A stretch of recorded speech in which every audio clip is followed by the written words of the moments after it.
안녕하세요. 저는 일산에 사는 40대 초반의 여자입니다. 평소 이 채널에 올라오는 사연들을 즐겨 보곤 했는데 제가 겪은 일 또한 만만치 않게 막장인 것 같아 용기 내어 사연을 보내게 되었습니다.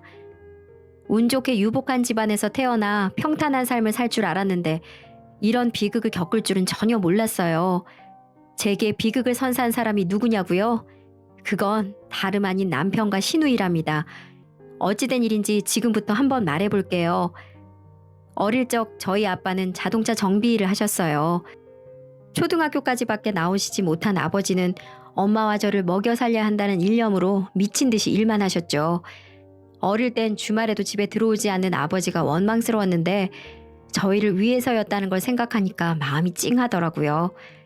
아무튼 아버지는 정비일에 혼을 담으셨고 수십 년의 세월이 지나 일산 시내에 자동차 정비소를 여러 개 가지고 계실 만큼 부자가 되셨습니다.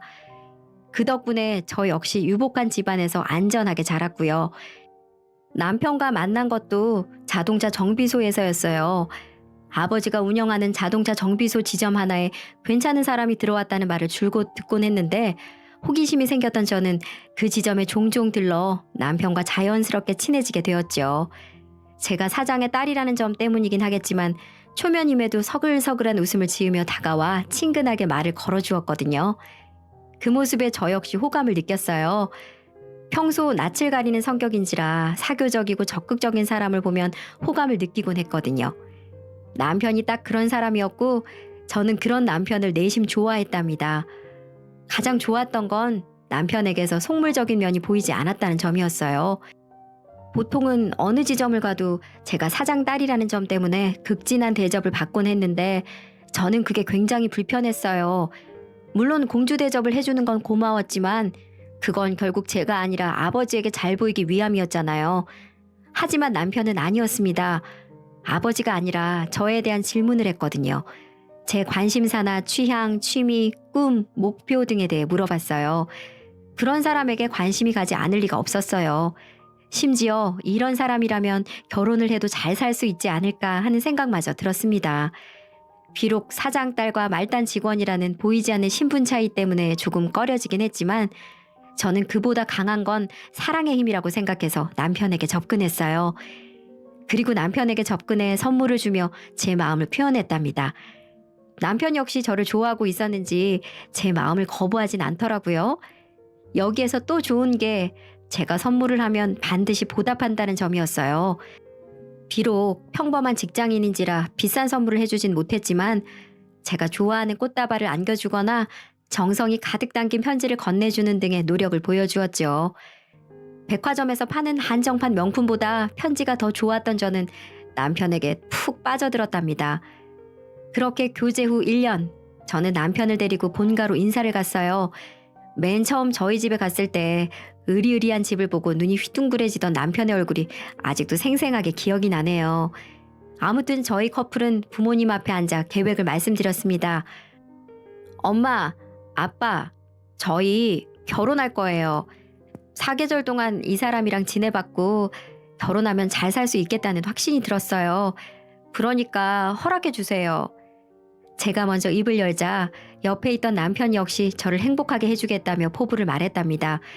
부모님은 허허 웃으시며 허락해 주셨고요. 애초에 남편에 대해 말해준 게 아버지였기에 저희의 사이를 반대할 이유가 전혀 없었죠. 당시 제 나이가 30대 중반이라 부모님은 아이를 생각해서라도 하루빨리 식을 올리시길 바라셨고요. 저 역시 그러고 싶은 마음이었어요. 다만 문제가 한 가지 있었습니다. 남편의 주머니 사정이 넉넉지 않다는 점이었죠. 남편은 어릴 적부터 사회생활을 해서 돈을 차곡차곡 모아왔지만 집안 형편이 넉넉하지 못해 저축해온 모든 돈을 집에 보태야 했거든요. 그 바람에 저희의 신혼을 반지하 원룸에서 시작해야 할 처지였죠. 그 사연을 들은 아버지는 이렇게 말씀하시더군요. 박서방, 걱정하지 말게. 내가 하나뿐인 딸아이를 시집 보내는데 빈손으로 보내겠는가? 어차피 내가 박서방 인품 하나 보고 보내는 거니까 다른 문제는 신경 쓰지도 말게. 아버지는 그렇게 말씀하시더니 신혼집으로 봐둔 게 있으시다며 5억짜리 집을 저희에게 해주시겠다고 하셨어요. 남편은 부담이 된다며 거절했지만 딸을 위한 거라는 아버지의 말에 결국 받을 수밖에 없었지요. 게다가 아버지는 남자가 바로 서야 아내한테도 잘해주는 법이라며 아파트를 남편의 명의로 해주셨어요. 남편은 거의 눈물을 흘릴 정도로 고마워했고요. 저 역시 명의에 대해서는 딱히 걱정하지 않았습니다. 그만큼 남편을 믿고 사랑했으니까요. 아무튼 그렇게 결혼이 착착 진행되었어요. 아시는 분은 아시겠지만 결혼 과정이라는 게 여기저기 돈 들어갈 때가 많은데 저희 부부는 그런 걱정이 없었습니다. 전부 아버지께서 처리해 주셨으니까요. 심지어 아버지는 이번에 새로 열 자동차 정비소 지점 하나를 남편에게 주었어요. 그 지점을 잘 꾸려서 저와 본인 집에 잘하라는 거였죠. 그렇게 아버지가 해주신 5억짜리 아파트에서 시작한 결혼 생활은 정말 행복했어요. 금전적인 걱정할 필요도 없이 서로 사랑만 하면 되었거든요. 하지만 저희에게는 딱 한 가지 문제가 있었습니다. 그건 다름 아닌 남편의 여동생 신우이였죠. 신우이는 고등학교를 졸업한 뒤로는 탱자탱자 노는 한량이었는데 저와 결혼한 후 수입이 불어난 남편의 지원이 더욱 빵빵해지니까 더욱 본격적으로 놀기 시작하더군요. 웬만한 철부지라도 30줄이 넘으면 정신 차리고 사는 법인데 신우이는 30대 초반이 되었는데도 매일매일 술 마시고 나이트클럽에 다니며 인생을 낭비하기 바빴습니다. 그러다가 돈이 떨어지면 남편에게 연락해 용돈 타내기 바빴고요. 물론 금전적으로 부담이 되는 건 아니었지만 저희 아버지와 남편이 힘들게 번 돈을 가지고 신우이가 탱자탱자 노는 건 그렇게 좋아 보이지 않더라고요. 하지만 신우이에게 밉보였다가 좋을 건 하나도 없었기에 저는 아무런 말도 하지 못했답니다. 정도가 너무 심해지면 가끔씩 남편에게 한마디를 할 뿐이었죠. 여보, 아가씨한테 또 용돈 드렸어? 그것도 적당히 해야지. 그렇게 매번 돈 들이다 보면 자립심을 잃는다고. 돈이 아까워서가 아니라 아가씨 미래를 생각해서 그러는 거야. 지금 당장은 우리가 여유 있으니 돕는다고 쳐도 앞으로 그럴 거라는 보장도 없잖아. 그때를 대비해서라도 지원은 적당히 해야지. 미안해 여보. 어릴 때부터 내가 딸처럼 키우던 애라 조절이 안 되네. 당신이 무슨 말 하는지 알아. 차차 줄여갈 테니까 조그만 시간을 줘. 당신한테 늘 미안하게 생각하고 있어. 제가 신우이에 대해 불편함을 드러내면 남편은 늘 미안하다고 말하더군요. 사실 그럴 만도 했죠. 자기 월급으로 해결하는 것도 아니고 결국 그 돈은 저희 아버지한테서 나오는 돈이니까요. 그 돈으로 자기 집안과 신우이를 돕는데 미안하지 않을 리가 있을까요? 하지만 미안하다는 건 그때뿐, 달라지는 건 없었습니다. 하지 말라 말해도 매번 상황은 똑같을 뿐이었죠. 심지어 신우이는 남편을 자주 불러내 밥을 먹거나 술을 먹곤 했어요. 가끔은 늦게 들여보내기까지 했죠. 결혼 전에도 남매끼리 친하게 지내길래 보기 좋다라는 생각은 했지만 결혼 후에도 이럴 줄은 몰랐네요. 상황이 그렇게 되니 신우이가 점점 미워지더라고요. 신우이만 없으면 결혼 생활에 아무런 문제도 없을 거라고 생각했으니까요. 하지만 다른 여자도 아니고 남매가 만난다는데 막을 수가 있나요? 저는 매번 속이 썩어가면서도 남편을 보낼 수밖에 없었답니다. 그렇게 살다가 저는 임신을 하게 되었어요. 남편은 저를 지극정성으로 돌봤죠. 직업이 나름 몸을 쓰는 일인지라 피곤할 텐데도 남편은 저를 웃으며 돌보더군요. 하지만 또 문제는 신우이였어요. 여보, 미안한데 나 잠깐만 나갔다 와도 될까? 은지가 잠깐 보자는데 아무래도 속상한 일이 있는 모양이야. 그날도 남편은 신우이에게 전화가 왔는지 난처한 얼굴로 제게 잠깐 나가도 되냐고 묻더군요. 시간은 자정이 다 된 시간이었어요. 임신 중이라 몸도 마음도 지쳤는데 그런 일이 있으니 정말 짜증이 나더군요. 하지만 남편도 저를 케어하느라 힘들겠지 하며 스트레스나 풀고 오라는 생각으로 보내주었답니다. 그렇게 야밤에 집에 혼자 있는데 참 서글프더군요. 호프집에서 결제한 문자가 제 핸드폰으로 날아올 때는 정말 비참한 기분까지 느꼈고요. 무거운 몸을 침대에 누인 채 이번 달 남편이 쓴 금액을 생각해보니까 신우이에게 쓴 것만 150만 원이 넘어가더군요. 물론 저희 아버지와 저의 재력을 생각하면 큰 돈도 아니었어요. 하지만 일반적인 기준을 고려해보면 절대로 상식적인 금액은 아니었죠. 차라리 다른 남자들을 만나 사회생활 하는데 썼다면 고민을 하지도 않았을 겁니다. 투자금이라고 생각했을 테니까요. 하지만 신우이에게 쓰는 돈은 아니었어요. 그저 밑 빠진 독에 물 붓기나 다름없었죠. 그래서 제 고민은 점점 커져만 갔습니다. 문제는 그걸로 끝이 아니었어요. 결혼 당시 아버지께서 혼수로 해주신 외제차가 있었는데 남편은 시누이와 만날 때마다 그 차를 쓰더라고요. 제가 앉아야 할 조수석에 시누이가 앉는다는 상상을 하면 정말이지 괴로웠어요. 실제로 제가 차에 타면 시누이의 것으로 추정되는 머리카락들이 발견되곤 했으니까요. 그럴수록 제 스트레스는 점점 더 커져만 갔고요. 하지만 전 남편에게 뭐라고 할 수가 없었어요. 남편을 많이 사랑했거든요. 남편에게 시누이에 관해 뭐라고 했다가는 저희의 금술이 깨질까봐 두려웠던 거죠. 그래서 저는 어떻게든 합리화를 했답니다. 아, 그래. 다른 사람도 아니고 시누이랑 만나는데 뭐 어때? 다른 사람들은 임신한 아내 몰래 업소도 다니고 바람도 피고 한다는데 이 정도면 양반이지. 그냥 좋게 생각하자. 저는 이렇게 생각하면서 남편과 시누이의 관계에 대해 나쁘게만 생각하지 말자고 생각했어요. 그러던 어느 주말이었죠. 그날은 날씨가 참 화창한 날이어서 저는 남편에게 제의했답니다. 여보, 날씨도 좋은데 우리 꽃구경 갈까?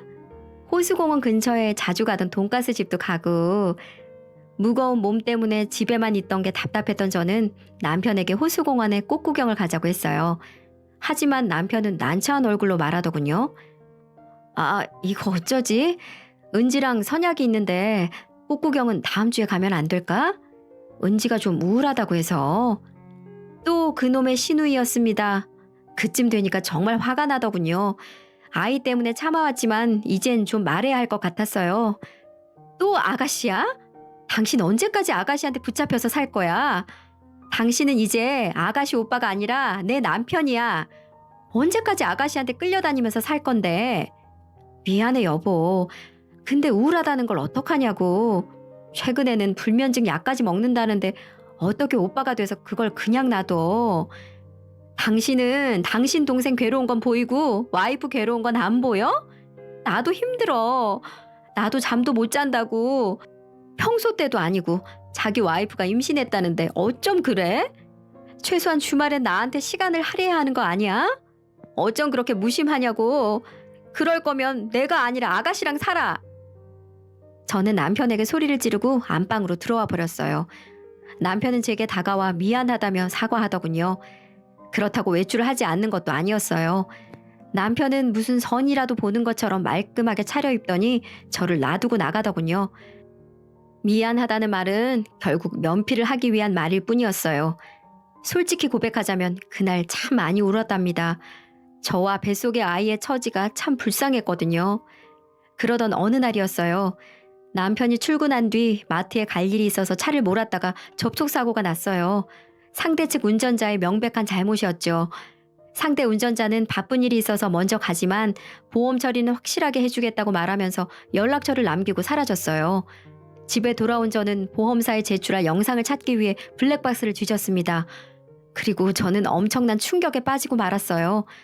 사고 장면을 찾던 도중 차 안에서 남편과 시누이가 하는 대화를 들어버렸거든요.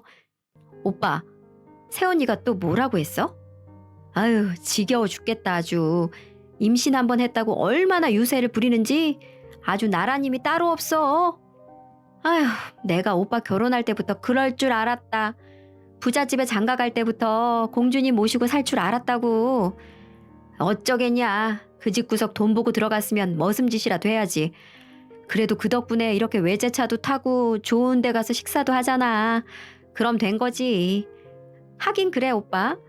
오늘은 호텔도 좋은 데 가자. 현금으로 계산하면 새언니도 모를 거 아니야. 블랙박스에 녹음된 음성은 제 심장을 철렁하게 했답니다. 남편과 시누이가 보통 사이가 아니라는 게 명백하게 드러났거든요.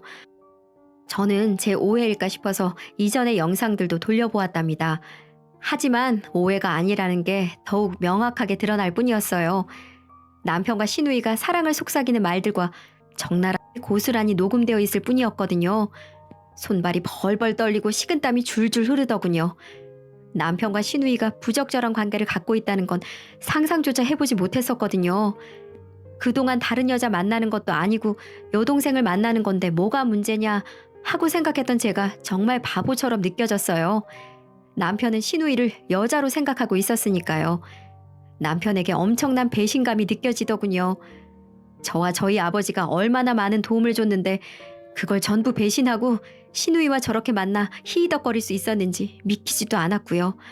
저는 당장이라도 블랙박스 증거를 남편과 신우이 앞에 들이대고 모든 걸 끝내고 싶었습니다. 하지만 고작 이 정도 증거로 이들을 지옥으로 보낼 수 있을 거란 생각이 들지 않더군요. 그래서 저는 흥신소에 의뢰해 사람 하나를 고용했어요. 그리고 남편의 뒤를 조용히 밟게 했죠. 그로부터 2주일 뒤 흥신소 직원은 제게 수십 장의 사진을 건넸습니다. 그곳에는 남편과 신우이의 만행이 가득 담겨 있더군요. 두 사람이 팔짱을 끼고 백화점을 걷는 모습, 공원에서 진하게 입 맞추는 모습, 마치 연인처럼 찰싹 달라붙어 호텔로 들어가는 모습까지. 이건 절대 남매가 보일 행동들이 아니었어요. 이렇게 완벽한 증거를 확보한 저는 신우이에게 연락해 만나자고 했답니다. 커피숍에서 신우이를 만나자마자 저는 사진을 던지듯 보여줬어요. 저는 그렇게 하면 신우이가 넙죽 엎드려 용서를 빌 거라고 생각했거든요. 하지만 그렇지가 않더군요. 신우이는 오히려 사진들을 제게 내던지며 뻔뻔스럽게 말했습니다. 이게 뭐 어쨌는데요? 뭐라고요? 아가씨, 지금 장난해요? 지금 이 사진 속에 있는 의미가 뭔지 모르세요? 알고 있어요. 그런데 그게 뭐 어쨌는데요? 제가 오빠랑 그런 사이인 게 세연이랑 무슨 상관인데요? 신우이는 정말 철면피였어요. 모든 사실을 들켰음에도 오히려 뭐가 문제냐는 듯이 나왔으니까요. 심지어 신우이는 제게 협박까지 하더라고요. 그래서 이혼이라도 하시게요? 세연이 출산도 얼마 안 남은 걸로 아는데 태어나지도 않은 애를 편모 가정에서 키우시게요? 그거 정말 감당할 수 있겠어요? 신우이의 말에 저는 마음이 조금 약해졌어요. 만약 아이가 없는 상황이라면 뒤도 안 돌아보고 이혼했겠지만 아빠 없이 자랄 아이를 생각하니까 마음이 좀 약해졌거든요. 신우이는 약해진 제 마음을 파악했는지 계속해서 틈을 파고들었어요. 새언니, 물지도 못할 거면 짖지도 말아야 하는 거 아닌가요? 저희 뒤까지 밟아서 사진까지 찍었으면 무슨 짓이라도 하셨어야죠. 고작 이렇게 나올 거면 뭐하러 저를 부르셨어요? 아우, 시간 아깝게. 독하게 굴지도 못할 거면 그냥 얌전히 사세요. 괜히 까불지 마시고. 신우이는 그렇게 말하더니 사라지더군요. 저는 엄청난 자괴감을 느꼈어요. 천하의 쓰레기인 신우이에게 찍소리도 못했으니까요. 그날 이후 신우이에게 소식을 들은 듯한 남편의 노골적인 하대가 시작되더군요. 할 말이 있으면 나한테 직접 할 것이지 감히 내 뒤를 밟아? 정의로운 척은 혼자 다 해놓고 뒤에서는 온갖 구린 짓을 다 하고 있었어. 당신이 그딴 식으로 생각하는데 태교가 제대로 되기나 하겠어? 신우이와 바람을 핀 남편은 자신의 잘못을 뉘우치지도 않은 채 오히려 제가 더러운 여자라며 손가락질을 하더라고요. 그리고 이제는 미안한 기색도 없이 신우이를 만나러 가더군요. 스스로가 정말 바보처럼 느껴졌어요. 더러운 짓을 목도하고도 아무 행동도 취할 수가 없었거든요. 하지만 그 모든 추악한 짓거리에 종지부를 찍을 날이 찾아왔답니다. 어느 날 저희 친정 부모님이 저희 집에 찾아오셨어요. 사위가 불편할까 싶어 자주 찾지도 않으시는 분인지라 거의 1년 만에 저희 집에 오시는 거였어요. 아버지가 사장이라 그런지 남편은 제게 모질게 굴던 얼굴을 싹 씻고 굽신거리더군요. 정말 가증스러웠지만 부모님께 사실을 드러낼 수도 없어서 저는 잠자고 있었습니다. 그렇게 저희 부모님과 집에서 식사도 하고 도란도란 얘기도 했어요. 그렇게 집에 가실 때쯤 되자 아버지께서 말씀하시더군요. 박서방, 우리 딸 사랑해줘서 참 고맙네. 솔직히 말하자면 내가 집안 차이 때문에 조금 걱정하긴 했어. 그런데 이렇게 보란듯이 잘 살아주니까 아비로서 참 고맙네. 앞으로도 잘 부탁해. 아버지는 그렇게 말씀하시며 현금 다발을 꺼내 제 지갑에 넣어주시더군요. 그런데 문득 아버지의 손이 멈추시는 거예요. 지갑 안에서 뭔가를 발견하신 듯 했어요. 그때까지만 해도 저 역시 뭔지를 알지 못했죠. 하지만 아버지가 지갑에서 수십 장의 사진들을 꺼낸 순간 무슨 일이 벌어졌는지 깨닫게 되었답니다. 그 사진들은 바로 남편과 신우이가 바람을 피우는 내용들이었거든요. 저 역시 가슴에 묻기로 한지라 사진들을 그 안에 넣어둔지도 몰랐어요. 그런데 그걸 아버지께서 발견하신 거죠. 아니 수아야, 이게 뭐냐? 이거 박서방이랑 사돈 아가씨 아니냐? 그런데 왜 이러고 있는 거야?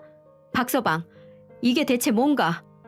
저희 부모님은 남편과 시누이가 팔짱을 끼고 입을 맞추고 호텔로 들어가는 사진들을 보셨어요. 남편은 얼굴이 사색이 되어 벌벌 떨고 있었고요. 팔짱까지라면 어떻게든 변명을 하겠는데 입을 맞추고 호텔로 들어가는 건 절대 남매 사이에서 할 행동이 아니잖아요. 자, 장인어른, 제가 다 설명드리겠습니다. 그게 남편이 창백해진 얼굴로 아버지께 뭐라고 말하려고 했어요. 하지만 그 말을 마치기도 전에 아버지 주먹이 먼저 날아가더군요. 모든 사태를 파악한 아버지를 막을 수는 없었습니다. 평소에 불같은 성정으로 유명하셨던 아버지는 남편의 만행을 깨닫자마자 폭발해서 남편을 마구잡이로 짓밟기 시작하셨거든요. 조금 전까지만 해도 사위 잘 얻었다며 칭찬하시던 분이 사위를 두들겨 패게 된 거죠. 남편이 떡이 되도록 패버린 아버지는 너 같은 놈은 내가 사준 아파트에서 살 자격도 없어! 라고 하시며 남편을 현관 밖으로 내던지셨어요. 남편은 아버지 바지가랑이를 붙잡고 빌었지만 아버지는 완강하셨고요. 아버지는 남편을 내쫓은 후에 제게 사실관계를 물으셨답니다. 그래서 저는 그동안의 일을 사실대로 말씀드렸죠. 이미 알고 있었지만 아이 때문에 묵인하고 넘어갈 수밖에 없었다고요. 그러자 아버지는 제게 그동안 혼자 소갈이 하느라고 얼마나 고생이 많았냐며 앞으로는 본인이 다 해결해 주시겠다고 걱정하지 말라고 하시더군요. 그리고 편모 가정에서 살아가게 될 아이에 대해서도 걱정하지 말라며 말씀을 덧붙이시더군요. 수아야, 물론 편모 가정에서 자라는 건 좋은 일은 아니야. 힘든 일도 아주 많겠지. 하지만 저런 파렴치한 밑에서 자라는 건 아이에게 더 못할 짓이야. 그러니까 저딴 놈이랑은 당장 갈라서라. 그게 너와 아이를 위한 일이야. 아버지는 그렇게 말씀하시며 저를 안심시키셨어요. 그런 이야기를 들으니까 제가 얼마나 바보처럼 생각했는지 깨닫게 되더군요. 지금 몇 년 정도는 참으며 산다고 쳐도 평생을 저 쓰레기 남편과 살 수 없다는 걸 깨달았거든요. 아무튼 아버지는 당장 시댁에 전화하셔서 모든 사실을 알렸어요. 그러자 시누이를 포함한 시댁 식구들이 모두 저희 집으로 달려오더군요. 아이고, 사돈어른, 정말 죄송합니다. 제가 자식들을 잘못 키우는 바람에 이런 사태를 낳고 말았네요. 말려야지 하는데 그게 마음처럼 안 되더라고요. 근데 이게 이렇게까지 정말 죄송합니다. 제가 둘은 어떻게든 떨어뜨려 놓을 테니까 제발 이혼만은 참아주세요. 시어머니는 무릎을 꿇은 채 저희 가족에게 용서를 빌었어요. 시누이 역시 고개를 푹 숙인 채 무릎을 꿇고 있었고요. 하지만 제 화는 가라앉지 않았답니다. 부모란 사람이 자식들의 부적절한 관계를 이미 알고 있었음에도 저렇게 묵인하고 있었던 게 되니까요. 그리고 뒤늦게 한 사실이지만 남편과 시누이는 친남매가 아니더라고요. 그 시누이는 시아버님과 가장 친했던 친구분 내외가 시누이가 4살 때 교통사고로 죽게 되면서 오갈 데 없는 시누이를 아버님이 데리고 와서 양녀로 들여왔던 거였어요. 아버님이 그 친구분에게 빚진 게 많았는데 그걸 갚고자 키우게 됐다고 하더군요. 정말 어이가 없었어요. 남매는 맞긴 하지만 피 한 방울도 섞이지 않은 사람들이 저를 속이고 그런 짓을 했다는 게 정말 분노가 느껴졌답니다. 아버지는 제게 어떻게 할 건지에 대해 물으셨어요. 저는 일말의 고민도 없이 고개를 저었어요. 됐으니까 당신네 자식들 데리고 썩 꺼지세요. 안 그래도 기생충 같은 당신네 집안 사람들 꼴보기도 싫었는데 오히려 잘 됐습니다. 그리고 기대하세요. 내 딸 건드린 대가는 톡톡히 치르게 해드리겠습니다. 아버지는 그렇게 말씀하시더니 시댁 식구들을 모두 내쫓으셨어요. 그날 이후부터 아버지의 복수가 시작되었고요. 아버지는 일단 시댁에 들어가던 모든 경제적 지원을 끊으셨어요. 그리고 자신의 재력을 바탕으로 거액의 돈을 들여 변호사 여럿을 고용해 위자료 소송을 벌였답니다. 그렇게 몇 달 이후 바람을 피운 남편과 이혼에 중대한 영향을 끼친 시누이는 저에게 준 여러 피해들을 고려해 거액의 위자료를 보상해야 한다는 판결을 받게 되었고요. 새언니, 정말 미안해요. 내가 정말 죽을 죄를 지었어요. 그때 커피숍에서 했던 말들은 미쳐서 했던 말이에요. 그러니까 제발 감액이라도 부탁해요. 우리 집 형편 뻔히 알잖아요. 제발 부탁이에요, 새언니. 시누이는 제게 파리처럼 싹싹 빌며 소송 취하는 바라지도 않을 테니까 위자료를 조금만 깎아달라고 하더군요. 하지만 저는 대화를 차단해 버렸습니다. 그렇게 몇 달이 지나 저는 남편과 완전히 이혼했고 위자료를 한 푼도 남김없이 받았어요. 더러운 기생충 집안과의 인연이 마무리된 거죠. 제 긴 사연은 여기까지입니다. 이제는 몇 년 전의 일이 되었지만 워낙 괴로워서 그런지 마치 며칠 전의 일처럼 생생하네요. 저는 요즘 부모님과 행복하게 살고 있어요. 제가 한 번의 아픔을 겪어서 그런지 아버지께서도 저 시집가지 말고 평생 자신과 살자고 하십니다. 저 역시 남자 같은 거 생각하지도 않고 지내고 있고요. 괜히 남자 만났다가 상처받느니 제 아이와 함께 돈이나 펑펑 쓰면서 사는 게 낫다는 생각이 들었거든요. 아무튼 지금까지 제 개인적인 얘기 잘 들어주셔서 감사합니다. 여러분 행복하세요.